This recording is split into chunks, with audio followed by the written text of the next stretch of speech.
अगर आप लेबर चौराहे पे चले जाइए तो वहाँ पे मोटिवेशन अपने आप आ जाता है कि नहीं भैया पढ़ना है।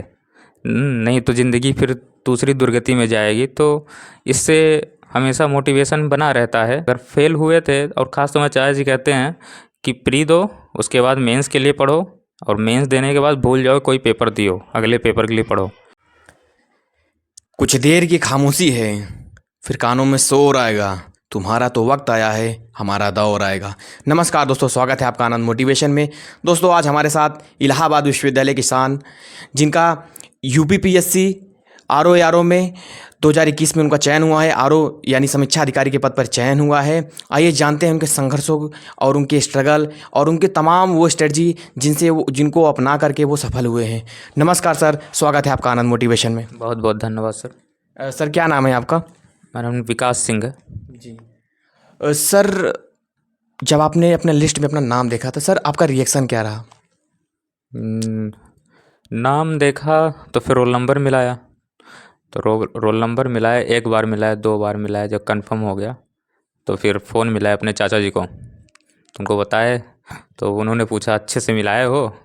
बोले हाँ अच्छे से मिलाए हैं। तो फिर यही मतलब पहला रिएक्शन यही था, फ़ोन किए। फिर उसके बाद नीचे गए, बताए लोगों से, चाची लोग से, सब खुश थे जी। सर, आपने यूपी पीसीएस का मेंस भी लिखा है सर, और इस बार आप दोबारा यूपी पीसीएस का मेंस आप लिखेंगे। तो सर, जब आपका पहली बार यूपी पीसीएस में नहीं हुआ तो बहुत ज़्यादा फ्रस्ट्रेशन हुआ होगा, प्रॉब्लम आई होगी, नकारात्मकता आएंगी होंगी। किस तरीके से उस दौर से आप अपने आप को बाहर लाए? ये हमारी सोच के ऊपर डिपेंड करता है कि हमको नकारात्मक होना है कि सकारात्मक होना है। और मेरे अंदर तो नकारात्मकता आती ही नहीं है। हम जितना फेल होते हैं हमारे अंदर उतना पॉजिटिव एनर्जी आती है।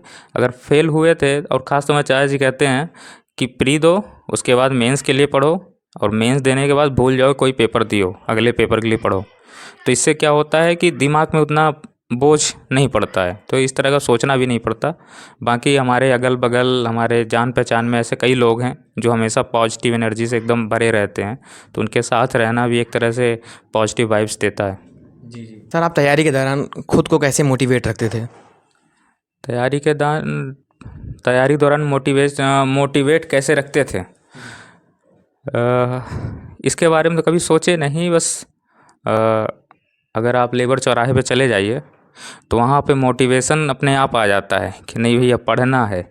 नहीं तो ज़िंदगी फिर दूसरी दुर्गति में जाएगी। तो इससे हमेशा मोटिवेशन बना रहता है। और कभी हमको मतलब कि मोटिवेट होने का कोई कि हम मोटिवेट नहीं हो पा रहे हैं, तो ऐसा कोई कारण कभी मिला नहीं। हम जिधर देखते हैं उधर ही मोटिवेशन है। ये कमरा भी हमारे लिए मोटिवेशन ही रहता है जी। सर, कई बार देखा जाता है जब बच्चों का एग्ज़ाम नहीं निकलता है, वो फ्रस्ट्रेशन में आ जाते हैं, डिप्रेशन में आ जाते हैं, वो सोचते हैं गवर्नमेंट एग्ज़ाम की तैयारी करना ही बंद कर दें। तो सर, किस प्रकार से जब वो दौर उनके सामने आ गया है तो खुद को उससे बाहर किस प्रकार से लाएं और खुद को किस तरीके से मोटिवेट रखें? कुछ टिप्स अगर आप दे सकें। जी, अगर आप पूरी ईमानदारी के साथ तैयारी कर रहे हैं और लगे हुए हैं तो आपका होना ज़रूर है। बस अपने मन में किसी प्रकार की शंका न लाइए, किसी प्रकार के प्रलोभन के चक्कर में मत पड़िए। केवल अपनी मेहनत पे भरोसा रखिए, वो आपको सिलेक्शन देगा। और मोटिवेट रहने के लिए सोचिए कि एक बहुत निम्न परिवार की जो औरत होती है, दूसरों के घर में बर्तन मांज के अपने बच्चों को आईएएस बना सकती है।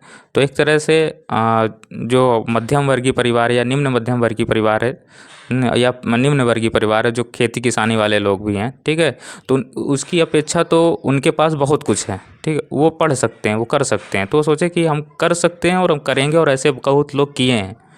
मोटिवेशनल लाइन, कोई मोटिवेशनल शब्द जो आपके दिल के बहुत करीब हो सर? जो मसनद पे बिठाया गया हूँ मैं, ये जो मसनद पे बिठाया गया हूँ मैं, शहरे तोहमत तेरी गलियों में घुमाया गया हूँ मैं। क्या जी लाइन है सर, क्या जी। लाइन है। सर, आप अपने एजुकेशनल बैकग्राउंड के बारे में बताइएगा।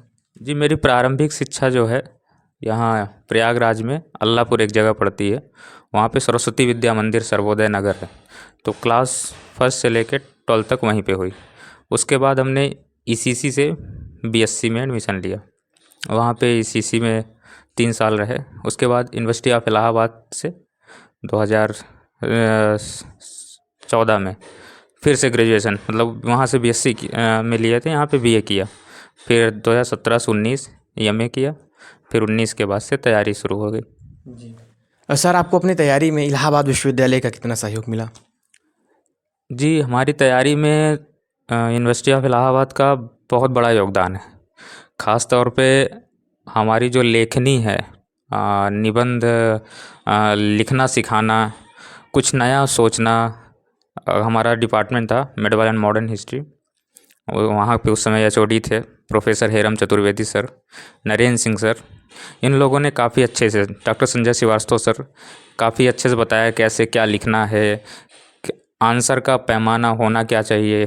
ठीक है, टीचर चेक करते हैं तो देखते क्या हैं। ठीक है, और अलग अलग विभागों में भी जब ऐसे कंपटीशन होता था, क्विज कंपटीशन होता था, भाषण प्रतियोगिता होती थी, तो हम लोग जाते थे, लिखते थे। तो मतलब एक तरह से ज़मीन जो है तैयार करने में ये यूनिवर्सिटी ऑफ इलाहाबाद का बहुत बड़ा योगदान रहा है। जी। सर आपको अपनी तैयारी में फैमिली का कितना सपोर्ट मिला, फ्रेंड सर्कल का कितना सपोर्ट मिला? हमारी फैमिली मतलब पढ़ाई के प्रति काफ़ी सपोर्टिव है। ख़ास तौर हमारे चाचा जी चाची जी, मतलब कि बस ज़िंदगी में ये है कि किसी चीज़ की टेंशन ना लो। हमें कभी किसी चीज़ की टेंशन हुई भी ना, न कभी ये नहीं सोचना पड़ा कि किताब खरीदें कि ना खरीदें। ठीक है, वो हमेशा इतना अवेलेबल रहता था कि हम चाहे जो मन हो वो किताब खरीद सकते हैं, जैसे कपड़े पहनना चाहे पहन सकते हैं, जहाँ रहना चाहे रह सकते हैं, और जिस तरह से रहना चाहें। तो मतलब बिना फैमिली के तो कुछ हो नहीं सकता था। और फ्रेंड सर्किल भी हमारा अच्छा था।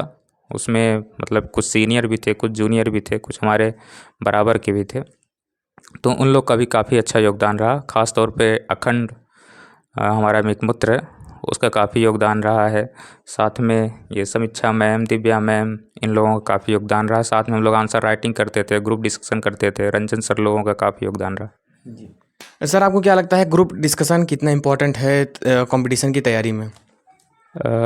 ये आपके ऊपर डिपेंड करता है कि आप ग्रुप डिस्कशन को हैंडल कर पा रहे हैं कि नहीं। आप कहीं ये तो नहीं सोच ले रहे हैं कि अगला ज़्यादा अच्छे से कर रहा है, हम नहीं कर पा रहे हैं, तो आप डिमोटिवेट अगर ना होइए तो ग्रुप डिस्कशन काफ़ी अच्छा है। इससे क्या होता है कि उधर से अगर क्वेश्चन आएगा तो आपके दिमाग पे एक जोर पड़ता है कि हाँ इसका आंसर क्या होगा, तो आप उस समय बताएंगे तो वो छप सा जाता है। तो इसलिए ग्रुप डिस्कशन में काफ़ी चीज़ें जो हम किताबों में पढ़ते हैं और क्या कहते हैं वो क्लियर नहीं हो पाती, ग्रुप डिस्कशन से क्लियर हो जाती है। सर आपने प्रारंभिक परीक्षा और मुख्य परीक्षा दोनों की तैयारी साथ में ही किया था या अलग अलग आपने किया था? जी नहीं, अगर आरओ के लिए देखा जाए तो प्रारंभिक परीक्षा की तैयारी अलग और मेंस की तैयारी अलग। उसके जीएस पेपर को ये मान लीजिए कि लगभग सिलेबस सेम है, तो दोनों एक ही साथ ही चल रहा था। बाकी अगर पीसीएस की जहाँ तक बात है तो उसमें पहले मेंस, उसके बाद अगर प्री जब 1 2 3 महीना बचा है तो प्री का। सर आपने जीएस के लिए कौन से बुक लिस्ट फॉलो किया? जीएस के लिए बेसिकली हमने दृष्टि आईएएस की एक क्विक बुक आती है, क्विक बुक की मतलब सीरीज आती है, और साथ में ही दृष्टि आईएएस की ही प्रीलिम्स प्रैक्टिस सीरीज आती है, तो उनको फॉलो किया था। मॉडर्न के लिए, साइंस के लिए और पॉलिटी के लिए वाणी की पुस्तक मतलब कि हमने प्रेफर की थी, और हिंदी के लिए वासुदेव नंदन और हरदेव वारी हमने वो किया था, फॉलो किया था। और ऐसे ऐसे हमेशा से लिखते रहें तो ऐसे में ऐसी कोई दिक्कत हुई नहीं। वो अपने से ही लिखते थे, अपने से ही चेक करते थे और दोस्तों से डिस्कस करते थे। सर आपने करंट अफेयर्स के लिए क्या स्ट्रेटजी फॉलो किया? करंट अफेयर्स के लिए हमने घटनासार पढ़ी थी।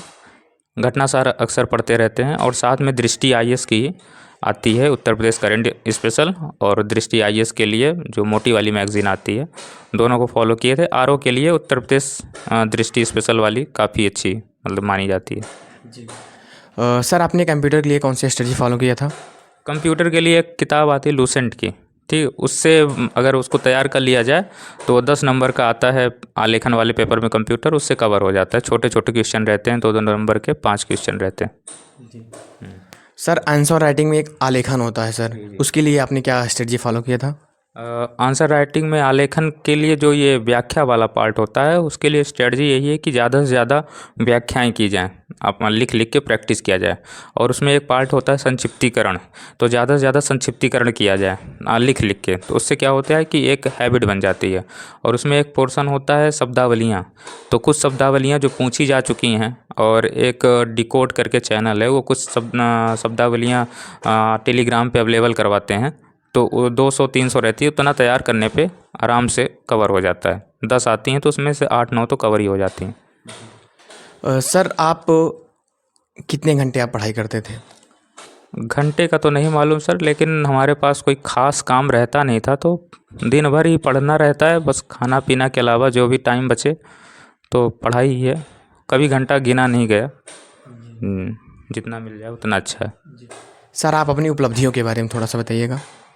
कोई ख़ास उपलब्धि नहीं है सर, बस अगर शैक्षणिक उपलब्धियों के बारे में पूछे तो यही है कि एमए यूनिवर्सिटी ऑफ इलाहाबाद से अच्छे नंबरों से पास हुए थे, साथ में नेट एंड जेआरएफ क्वालिफाई थे, प्लस ग्रेड क्वालिफाई हुए थे, और पीसीएस भी 2 बार प्री निकला है, मेंस दिए हैं, और साथ में ये आरओ शैक्षणिक उपलब्धियाँ, और ऐसे कंपटीशन क्विज कंपटीशन वगैरह हम लोग यूनिवर्सिटी ऑफ इलाहाबाद की तरफ से काफ़ी जीते हैं।